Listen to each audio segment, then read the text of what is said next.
meetings or to make determinations about resourcing.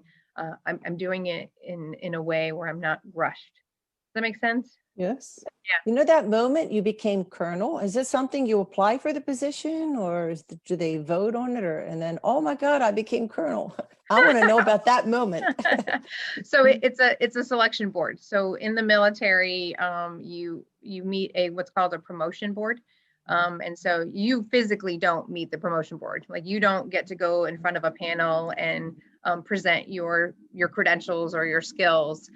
Every year that you're in the service, you get an evaluation at the end of the year. They're called performance reports. And so combination of all of your performance reports, which is a reflection of the things that you've done for the Air Force. But then the board member also takes a look at the things that you've done. So Nancy, you mentioned my bio, so my resume, if you will. And so you've seen in there, I've had an opportunity to literally, spend time all around the world in the Air Force. But I've also had some opportunity to go to some education programs. And so those education programs are also something that is considered. And so the Air Force looks at what we call the whole person concept. And then they determine based on the number of quotas that they have, who can get selected for promotion. Did you know at the time that there was a possibility, or was it a total surprise? So yes, it's a possibility. You also get what's called a recommendation form from your boss that says what they are sending. So they're making a recommendation to the board on whether or not to promote you, but nothing is guaranteed. And so I would say that yes, it was a bit of a surprise, just because it's competitive, and it's not 100%. And the Air Force always runs out of talent to promote. Or they run out of quota before they run out of talent to promote. So what I mean is, we have way more talent than we have the ability to promote, because those promotion allocations are actually mandated by Congress. So Congress sets the end strength for each of the services, and so there are ceilings. So that's why it's not 100% promotion. So it's competitive, and I know what my peers are doing, and so it's very humbling. So do they notify by a mail, by a letter, or they just make an announcement? Congratulations. Yeah, no, so there's a public announcement, but typically you'll get a phone call, and I got a phone call. Oh my God. What did you do? I actually didn't say anything. And so on the other end of the phone, it was, "Are you still there?" And I said, "Yes." I said, "I just need a moment to process this." Yes. So it was definitely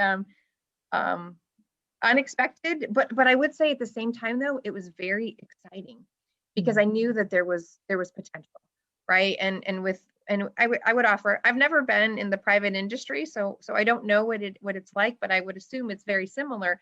When you have an opportunity to advance in an organization, with that advancement becomes more responsibility, and it also becomes a greater opportunity to influence. And so that's what I was most excited about with the selection for promotion, because I knew that there would now be opportunities for certain positions that I wouldn't have if I didn't have the opportunity to get promoted. And so you're not the first female colonel, are you?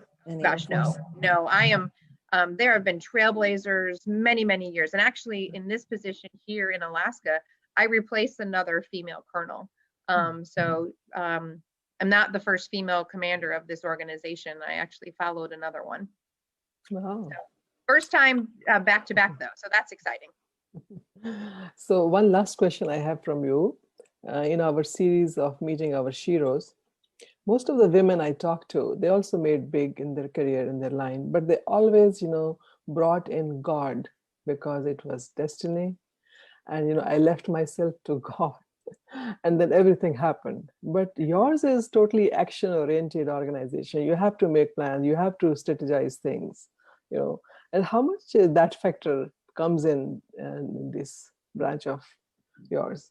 Yeah. So, so I would say, for me personally, my faith is a big part of who I am. I found Christ when I was 29 years old. And I'm not ashamed to share my faith. But I will tell you that is, it's something that we each decide for